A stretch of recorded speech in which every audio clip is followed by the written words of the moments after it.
falar sobre a situação de LGBTs no Brasil e como que o nosso corpo, presente nas redes sociais, ele tem atuado e como que isso tem causado mudanças, não há como falar isso no Brasil sem costurar isso com diversas pautas que estão sendo muito caras para a gente neste momento. Então, quando a gente fala de Brasil, a gente tem que pensar que a gente tem uma precarização de direitos humanos. A Anistia Internacional, né, apontou ano passado que foi o ano que tivemos mais retrocessos, um dos países da América Latina que mais teve retrocessos de direitos humanos. Então, estamos aí numa derrocada, né? Ou seja, cada dia mais os direitos alcançados estão sendo vilipendiados pelo nosso governo, e aí a gente tem desde a pauta racial, tendo problemas também, a pauta de gênero, a pauta LGBT como um todo, a questão ambiental, ela também tem sofrido muitos impactos. Não sei se vocês têm acompanhado as notícias dos incêndios que têm acontecido em vários biomas brasileiros também. A questão indígena, ela também está perpassada por isso, e também até na pauta de pessoas com deficiência. Então, se a gente pensar essa pauta LGBT sem esses links, eu acho que fica muito solto e muito vazio, e de fato talvez a gente não consiga pensar as estratégias de resistência mesmo aos tempos que estamos vivendo. As lutas de nossos tempos aqui na América Latina, elas têm sido muito duras conosco, e eu percebo assim que a forma que alguns brasileiros, quando trocam experiências com outras pessoas de outras regiões do mundo, talvez parece que as pessoas mais engajadas politicamente são radicais, mas é porque os tempos aqui exigem uma radicalidade da gente, porque estamos falando de questão de vida ou morte, né? A cada 20 horas morre um LGBTI no Brasil, e a gente tem e as pessoas LGBT morrem por ser LGBT, né? Porque por crime de ódio mesmo. Então a gente tem um cenário aí de caos e temos um governo que também ampara esse caos. Então a gente vê que esses mecanismos, né, que poderíamos ter de diálogo com a população e com as autoridades, a gente percebe que não funciona bem assim. E acaba que esse próprio relatório ele demonstra aí que, ao invés do Estado, do presidente, por exemplo, dos representantes nossos, resolverem essas questões com diálogo com as populações, o que a gente tem é um aumento e um acirramento da violência policial. Então, essa violência policial faz parte do nosso cotidiano. Essa violência policial ela faz parte da nossa vivência e da nossa rotina aqui no Brasil, e ela não é de agora, né? A gente tem um histórico aí de repressão do Estado a qualquer manifestação ou a grupos específicos, né? A população negra no Brasil ela tem um tratamento diferenciado da própria polícia, e a gente vê então que nós temos então um presidente que responde que não existe essas questões de direitos humanos e que isso não é nem pauta do governo dele, e ele é abertamente contra essas pautas que nos são muito caras. Então, ser ativista no Brasil é colocar a nossa vida em risco, né? Eu coloquei aqui para a gente refletir de como que esse papel nosso, enquanto ativistas, enquanto ativistas para os direitos humanos no Brasil, tem uma repercussão, e de como que a gente deveria ou deve se organizar frente a essa ameaça que cada dia ela se toma um corpo maior do que de fato já é. Então, primeiro ponto que eu queria frisar aqui é que a gente, enquanto esquerda, enquanto ativista de direitos humanos, nós temos que refletir que a direita, o fascismo, isso tudo já tem uma organização, o neofascismo, na verdade, existe uma organização que ela é já estruturada e organizada, e isso não é de agora. Então, nós temos aí uma direita que se organiza há muito tempo e segue modelos, assim como os think tanks nos Estados Unidos. Então, tem até um livro que foi publicado aqui no Brasil em 2018, próximo da eleição, que a gente via o Bolsonaro aí ganhar um grande espaço, tanto na mídia quanto também nas intenções de votos, o livro O Ódio como Política, que era a reinvenção das direitas no Brasil. E ele tem um capítulo super interessante nesse livro, que é do Carapanã, e aí o Carapanã ele fala que há um aglomerado ideológico atualmente, né, nesse Brasil, é uma mistura de conservadorismo, libertarianismo e reacionarismo. E isso tudo tem dados assim, construtos que remetem, na verdade, a um nazismo e a um fascismo no Brasil. Então, a gente vê aí esse ódio de classe, de raça, quanto à sexualidade, a misoginia, que é muito forte nesses grupos, nesses incels, são grupos também organizados. Tem um estudo, por exemplo, do Carrara e Carvalho, que ele fala sobre o cyberativismo trans, e aí eles fazem umas considerações sobre uma nova geração militante e de como a gente pensa que aí dentro desse governo da época do PT aqui no Brasil, tem dois grupos que a gente pode pensar, né? Tinha um grupo que está mais dentro do diálogo com o Estado e tudo mais, e tem um grupo mais radicalizado, que são os coletivos, que estão mais presentes na internet, fazendo as denúncias de como essa democracia que a gente tem, ela não de fato atende a todas as pessoas, e são grupos mais combativos e mais radicais, organizados por coletivos, e eles são avessos ao diálogo com o Estado, mas tem umas práticas mais comunitárias, um trabalho mais coletivo e muito repertório gestado na esfera da própria internet. Então, esses grupos que emergiram mais em 2015, isso trouxe um protagonismo muito interessante da luta trans dentro da sigla e do acrônimo LGBT, porque a gente também tem historicamente um problema no Brasil que um protagonismo dos homens gays, historicamente, desde o nascimento do primeiro movimento homossexual no Brasil, que é desde a década de 70, até mesmo quando a gente teve a epidemia de AIDS, a gente tem uma relação mais íntima com o Estado para poder resolver esse problema da epidemia. Então, isso também criou umas características desse protagonismo masculino, branco, cisgênero dos homens no movimento LGBT como um todo. E aí, dito isso, também a gente tem que pensar que esses dados, então, eles são organizados pelos coletivos. Nós somos um dos países que mais matam aí trans e travestis. A expectativa de vida de uma travesti no Brasil é, em média, de 35 anos. Lembrando que travesti no Brasil, né, é uma identidade aí, na verdade, latino-americana, não é como o equivalente a drag queen que vocês teriam em Portugal. Quando a gente está falando de travesti, não é igual a trans, né, uma mulher trans, é uma identidade latino-americana e própria das nossas vivências, com recortes socioculturais específicos. E aí 90%, como eu disse, estão fora do mercado de trabalho formal. E para finalizar assim, esses movimentos, né, a gente também tem que pensar como que o movimento de pessoas com deficiência no Brasil também tem um recorte bacana. Então, a gente vê pessoas com deficiência que são LGBTs e também estão trazendo as duas pautas e estão tendo destaque na internet, né? Aqui, desde 2016, a gente teve uma viralização dessa hashtag #capacitismo quando, isso foi no Facebook que aconteceu essa viralização em 2016, mas volta e meia essa hashtag também aparece no Twitter atualmente, e temos várias figuras no Twitter que inclusive foram verificadas recentemente pela rede, e elas fazem um ativismo também na rede.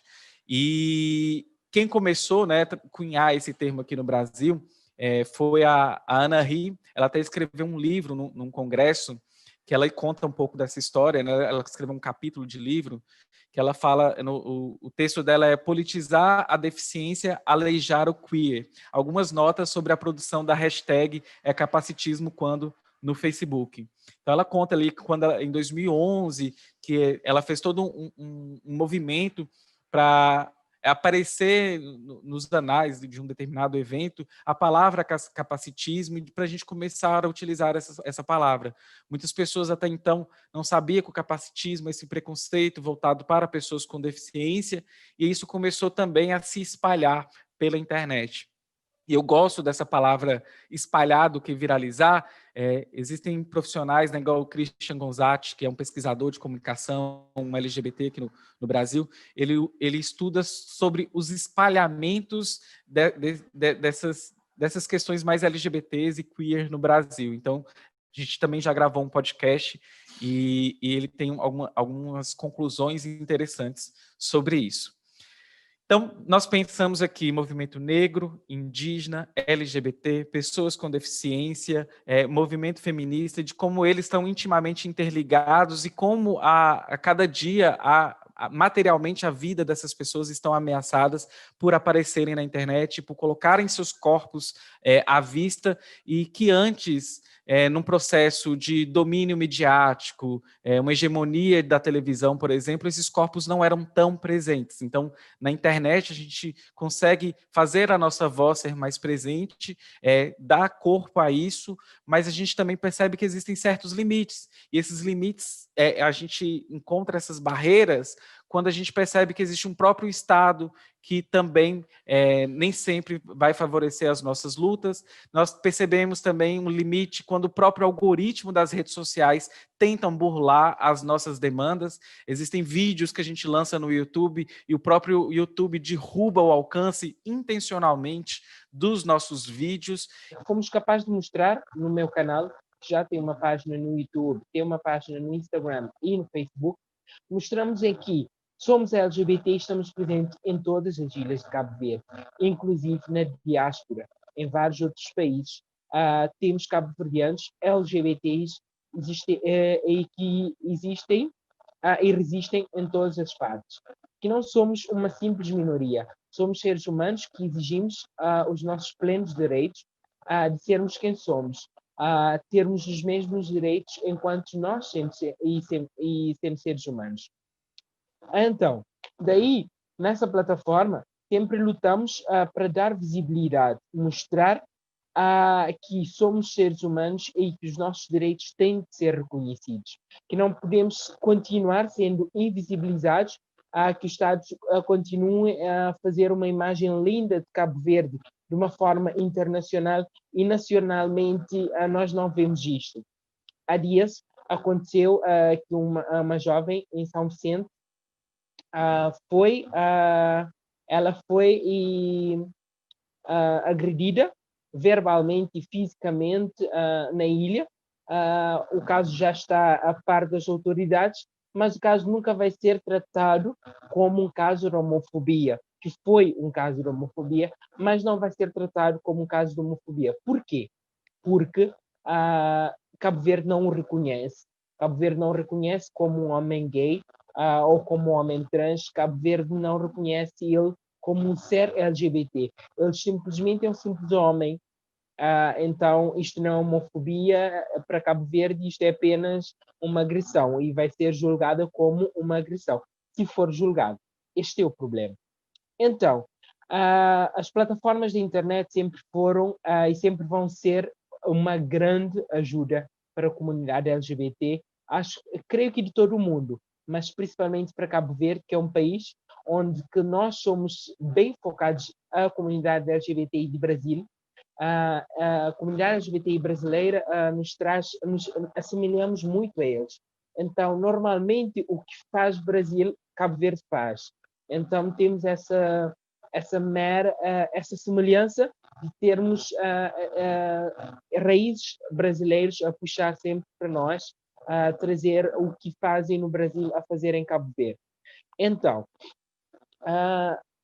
as plataformas sociais, as plataformas das redes sociais são muito importantes, porque através deles nós hoje temos conceitos vastos, é graças a eles que nós aprendemos isto, porque não foi na escola que nos ensinaram a definição da nossa comunidade, o que é a nossa comunidade serve, qual é a definição das siglas da nossa comunidade, ou seja, conceitos básicos da sexo biológico, identidade de género, condição sexual, pessoas cis, pessoas trans.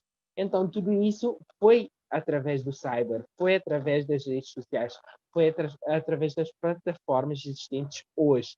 Por quê? Se não tivéssemos isso, se não tivéssemos acesso a isso, hoje não teríamos nada de um conhecimento do todo se não fosse as plataformas internacionais que nós temos disponíveis em Cabo Verde. Então, com isso, o que é que adquirimos? Experiências, aprendemos, uma passa conceito a outra, a outras pessoas, que isso vai ajudar as pessoas a terem conhecimento de que eles não são anormais, que isso é normal, isso acontece com qualquer outro ser humano, que isso é uma questão de um ser humano, não és uma aberração por seres quem tu és, por seres um LGBT.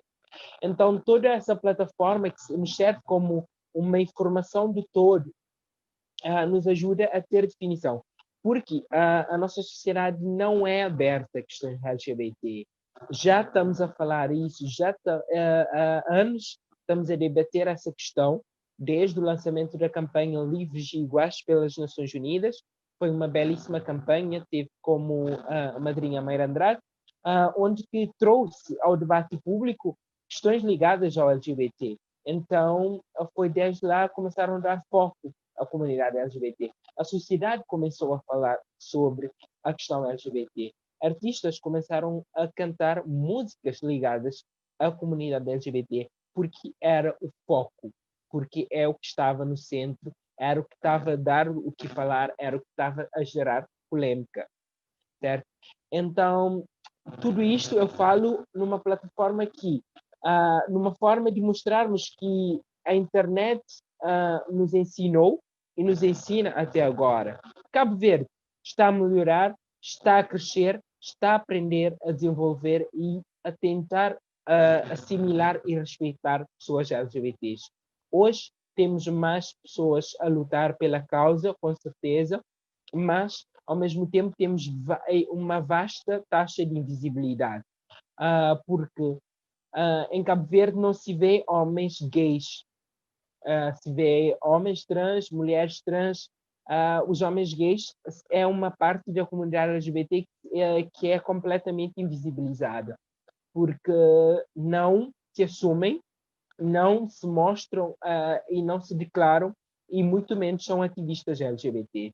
Eles são apenas os homens gays dentro de um armário escondido, que vai procurar aquilo que gosta, aquilo que quer só à noite, no escuro, onde ninguém o vê e ninguém o reconhece. Cabo Verde, composto por ilhas, cada ilha tem a sua maneira, a sua forma de ver as coisas. Temos ilhas mais abertas, as ilhas, principalmente as ilhas mais turísticas, são mais abertas do que as outras ilhas. Por exemplo, temos a ilha de São Vicente, temos a ilha do Sal, que são duas ilhas mais abertas às questões LGBTs, de uma forma que eles são capazes de assimilar as coisas de uma melhor forma, no sentido de eles estão mais preparados mesmo que é para respeitar, não a aceitação, mas sim ao respeito das pessoas LGBTI, das pessoas que são diferentes daquilo que eles consideram o normal, o padrão social de Cabo Verde, que é o homem e a mulher e o casal hétero. Então, daí, tanto a São Vicente como o Sal, eles já têm uma visão mais ampla, já têm uma visão mais aceitável do que as outras ilhas. São Vicente teve o primeiro impacto em 1998 com a Transtinda, que é muito conhecida. Ela é travesti em Cabo Verde, ela é de São Vicente, já teve cá nos Estados Unidos, em Nova York, a tomar um Oscar e numa premiação aqui nos Estados Unidos, onde que ela foi a primeira ativista LGBT, uma das primeiras pioneiras da luta LGBT em Cabo Verde. Então, daí ela recorda. Então, quando vamos até 1998 e até agora, a 2020, claro, vemos grande diferença, vemos grande evolução que Cabo Verde já fez até agora. Mas, claro, ainda é pouco, ainda é muito pouco daquilo que temos a seguir, daquilo que temos que lutar. Ainda temos muito por meta e muito a conquistar. Porque antes a violência era física, era verbal e era dominada de uma forma social. Hoje já temos uma divisão das partes, onde tem pessoas que não querem saber, não é nada a ver com eles, mas tem pessoas que se declaram contra e tem pessoas que se declaram a favor, mesmo não sendo pessoas LGBT. Então, o que é que isto traz para nós? Uma sociedade dividida que está a procurar evoluir, certo? não com a ajuda da escola, não com a ajuda do Estado, mas sim com a ajuda de ativistas, com a ajuda de amigos, que são pessoas com ideias mais claras, com ideias mais na base do respeito ao outro, do que as pessoas que são literalmente no contra, porque sou contra e não gosto disso, eu sou contra. E as pessoas só se declaram contra porque simplesmente querem ser contra. Ok, isso não é nosso problema. E nós não estamos aqui para dizer que tens de ser contra, tens de ser a favor. Então, Cabo Colorido vem com esse grande tema, veio com essa grande criação, que é termos um canal, o primeiro canal LGBTI de Cabo Verde, para falar das questões ligadas à comunidade LGBT negra, para falar que somos negros, somos lésbicas, somos LGBTs, mas somos aquilo que somos e resistimos naquilo que somos. Nós não vamos dar um passo atrás porque tu não aceitas, porque tu não respeitas. Não, vamos permanecer sempre na resistência e mostrarmos que somos seres humanos, somos LGBTs, orgulhosos de quem somos, e muito mais do que ser orgulhosos de quem somos, estamos dando a cara e lutando pelos nossos direitos. Então, Cabo Verde não teve nenhum avanço em termos de direitos LGBTs. A 2004, a homossexualidade deixou de ser crime em Cabo Verde. Até lá era crime, mas nunca houve aí casos a ser julgados por causa da homossexualidade em Cabo Verde. Mas a partir de 2004, Cabo Verde deixa de ser crime a ser homossexual em Cabo Verde. Mas, em termos de direitos e de leis contra a homofobia, não temos nenhuma base disto. Não tem nenhuma Constituição, não tem nada. Simplesmente somos a minoria ignorada pelo governo, que só nos procuram nessa época, que é Cabo Verde está em campanha para as eleições autárquicas. Então, agora precisam da comunidade LGBT. Depois de vencer as eleições, somos completamente ignorados. Como um canal LGBT, tivemos grande percurso durante um ano, e temos um ano e quase 6 meses de existência. O que nós notamos é uma grande evolução do primeiro impacto, que foi a criação até agora. Os nossos vídeos chegaram a quase todo o país onde tem cabo-verdianos residentes. Brasil, em vários outros países da África, em Portugal, nos Estados Unidos. Ou seja, chegamos em várias partes e mostramos que temos LGBT aí no mundo inteiro, mostrando que somos seres humanos, somos seres LGBTs, felizes por quem somos e orgulhosos de quem somos. Somos LGBT de pé, lutando pelos nossos direitos dia após dia, que um dia ou outro nós vamos conseguir. Cabo Verde quer um casamento igualitário, Cabo Verde quer ter e tem pessoas que querem casar porque somos seres LGBTs, porque somos seres humanos, porque temos esse direito enquanto seres humanos. Direitos LGBTs também é direitos humanos. Então, tudo isso nos serve de quê? De apanhar uma plataforma do Brasil, de apanhar algo construído no Brasil, um trabalho desenvolvido no Brasil, trazer a Cabo Verde, mostrar que é possível, é espelhar o Brasil, Cabo Verde espelha o Brasil como uma forma de ver que tudo isto é possível, que nos mostra e diz, olha, passaram por tantas coisas, mas não desistiram e hoje têm esse direito. A minha visão enquanto ao Brasil é que é um país desigual, ao mesmo tempo tem um avanço e ao mesmo tempo é o país que mais mata LGBTs. Então é um país que é 50-50. Avanço, tem um vasto avanço no direito LGBT, mas tem um baixo nível, um péssimo nível de aceitação também das pessoas LGBTs. Então é um 50-50. E Cabo Verde não tem isso.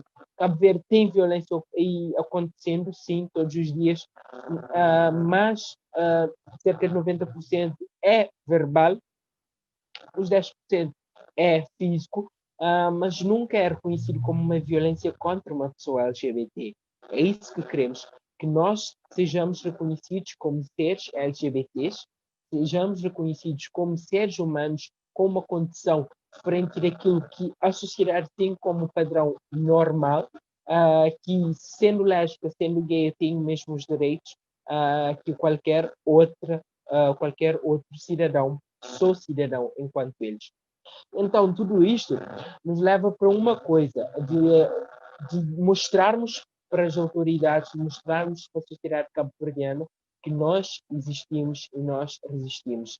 Onde estivermos, nós vamos continuar a ser a resistência da comunidade gay, negra, que existe e que está presente em toda parte. Estamos aí, conseguimos um alcance no Cabo Colorido, por exemplo, no Facebook, com mais de 6 mil pessoas nos seguindo de diversas formas. Isso nos traz e nos impulsiona cada vez mais, nos ajuda cada vez mais a não desistir, a ver que os nossos trabalhos, a ver que o desenvolvimento daquilo que estamos a fazer é seguido, é visto e está a mudar, está a ajudar a melhorar. Estamos a ajudar jovens a entenderem eles mesmos. Falamos de conceitos que é para uma forma de esclarecer e dar informação às pessoas. Se vês um casal gay, por exemplo, a passar aqui numa rua na Ilha do Fogo, ele vai ser xingado publicamente e verbalmente, desculpem, verbalmente, e ao mesmo tempo, e talvez até fisicamente, porque é uma ilha mais fechada, é uma ilha bem mais machista, é uma ilha bem mais conservadora dos direitos da educação machista que a nossa sociedade propõe. Quando aí chegas no interior de Santiago, que é a parte da ilha mais fechada ainda, continua nessas questões, onde tu acabas por sempre ter que assumir aquela posição de homem é homem. Homem não pode ter o estilo mais afeminado, que ele deixa de ser homem. Homem não pode ser gay. Homem é macho. Homem não pode não pode chorar. Homem não pode estar no meio de mulheres. Homem tem que estar num lugar, a mulher tem que estar no outro lugar. E onde eles educam as mulheres para simplesmente serem mulheres de homens, certo? Está a mudar, está a mudar. Está a evoluir, está a evoluir. Em São Vicente tem agressões tanto verbais como físicas, tem, certo? Como todas as ilhas têm. Tem, mas é de uma maneira mais casual, é raro de acontecer. É uma ilha onde a questão é mais ampla para se falar, de uma maneira mais aceitável em si. Na Ilha do Sal também é uma questão mais aceitável. Ou seja, nós como um país insular temos diversos povos, diversos tipos de pessoas, ao mesmo tempo onde aqui é um país que reina o machismo. Ao verem, por exemplo, um casal de lésbicas a andar na cidade da praia. Agora, por exemplo, eu vinha 2 meses atrás, eu fazia isso, eu beijava na rua, eu andava de mãos dadas na rua. Houve comentários de diversas formas mesmo. Desde homens machistas a querer, não, estão com falta de homem, estão a precisar de homem, estão a precisar de Deus, estão a precisar de Jesus na vossa vida. Vocês não têm Jesus na vossa vida, vocês precisam de Jesus na vossa vida. Pessoas mais velhas que dizem para nós que precisamos de ir para a igreja, precisamos ser abençoadas para tirar essa maldição de nós. Ou como as pessoas que chegam em ti e falam assim: olha, eu tenho uma mulher, gostaríamos de fazer um homenagem, tu podes ser a pessoa ideal para isso. Então, ou seja, é cada absurdo que você pode ouvir. Ao mesmo tempo, tem pessoas que têm uma certa curiosidade de chegar: olha, eu nunca vi um casal de lésbicas andar aqui e tal. Como é que é isso? Mas em cada 10 pessoas, uma pessoa faz isso, que é chegar e perguntar, e 9 pessoas só chegam para agredir. Quanto ao uso de crioulos, eu falo isso porque não há nada melhor do que te explicar uma coisa na tua língua para tu entenderes bem claro. Então, inicialmente, nós começamos a falar eu comecei a falar em português, mas depois vi, não, e eu quero atingir um público.